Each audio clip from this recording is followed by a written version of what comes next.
நிம்மதி அடைஞ்சிருக்காங்க. என்ன நடந்தது என்பது பற்றி விவரிக்கிறார் சிறப்பு செய்தியாளர் ரஞ்சன். வணக்கம் நேயர்களே.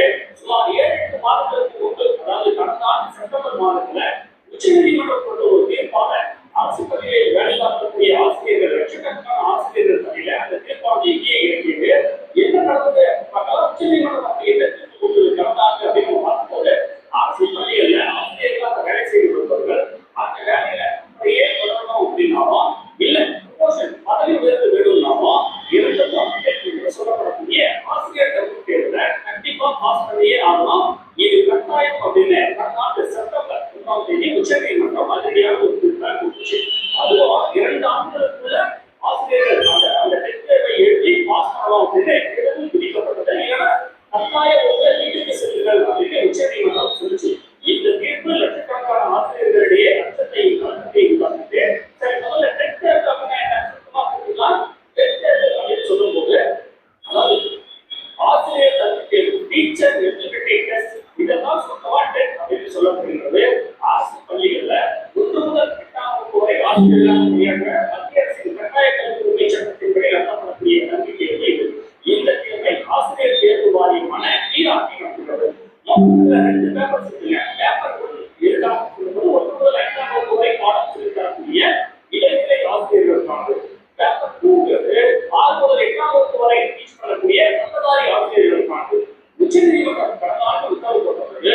சுமார் 2 லட்சம் ஆசிரியர்களின் தலைக்கு மேல கத்தி தொகுப்பு போல சூழல் மாறிவிட்டது.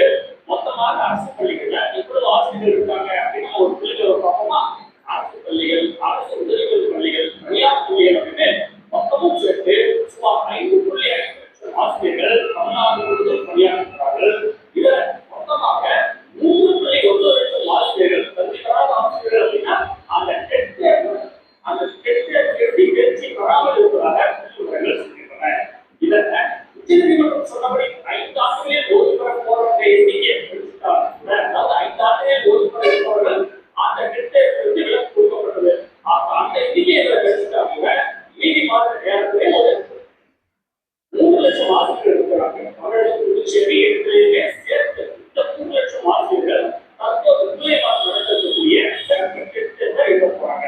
ஏற்கனவே பாருங்க 2011 தான் இந்த நடைமுறை வந்தது. ஏன்னா 2011 பிறகு வேலைக்கு சேர்ந்த எல்லோருமே அந்த டெஸ்ட் எழுதி தான் வந்தாங்க அப்படிங்கிறதுனால அவங்களுக்குலாம் எந்த சிக்கலும் இல்லை.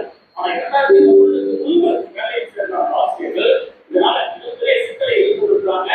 அப்ப நீதிமன்றம் ஒரு சிறு தன்மையை மட்டும் காட்டுச்சுங்க. என்னன்னா 5 வருஷமோ அல்லது அதுக்கு குறைவாகவோ இருக்கக்கூடிய டெஸ்ட் எழுத தேவையில்லை.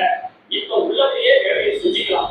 ஆனா பதவி உயர்வு கேட்டீங்கன்னா கண்டிப்பா டெஸ்ட்ல பாஸ் பண்ணியே ஆகணும் அப்படின்னு அப்போது ஜட்ஜ்மெண்ட் ஆகுது.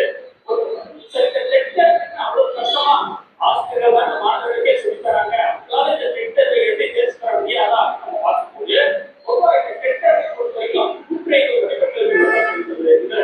ஓசி கேட்டகரியா இருந்தா 30 மதிப்பெண்கள் எடுத்தால் பாஸ்.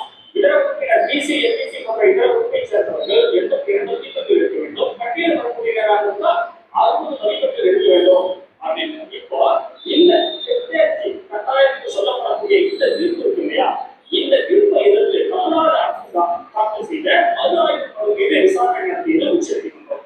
அதான் இப்ப மறுபடியும் தீர்மானம் கொடுக்கப்பட்டிருக்கிறது. இப்போ உச்சநீதிமன்றம் என்ன சொல்லியிருக்கிறாங்கன்னா, அரசு பள்ளிகளில் வேலை பார்க்கக்கூடிய அனைவருக்குமே இந்த தேர்ச்சிங்கிற கட்டாயங்கள் தீர்ப்பளிக்கப்பட்டிருக்கிறது. அதே நேரத்தில் தேர்ச்சி பெறுவதற்கு முன்பு 2 ஆண்டு காலம் அவகாசம் கொடுத்தாங்க இல்லையா, இப்ப அது மேலும் 1 ஆண்டு நீட்டித்து 3 ஆண்டுகள் அவகாசமாக உச்சநீதிமன்றம் கொடுத்திருக்கு. அதன்படி 2027 ஆகஸ்ட் 31 வரைக்கும் தற்போது அவகாசம் கிடைத்திருக்கிறது. ஆனால் அதுக்கு மேல கண்டிப்பா அவகாசம் தரப்படாது அப்படின்னு உச்சநீதிமன்றம் இப்போதே சொல்லியிருக்கிறது. போன வருடம் செப்டம்பர் முதல் தீர்ப்பு வந்தபோது 2 வருஷம் கணக்குப்படி பார்த்தா 2027 வரைக்கும் காலத்தில் இருக்குது. இப்ப மேலும் 1 ஆண்டு கூடுதலாக ஆசிரியர்களுக்கு அவகாசம் கிடைத்திருப்பது லட்சக்கணக்கான ஆசிரியர்களுக்கு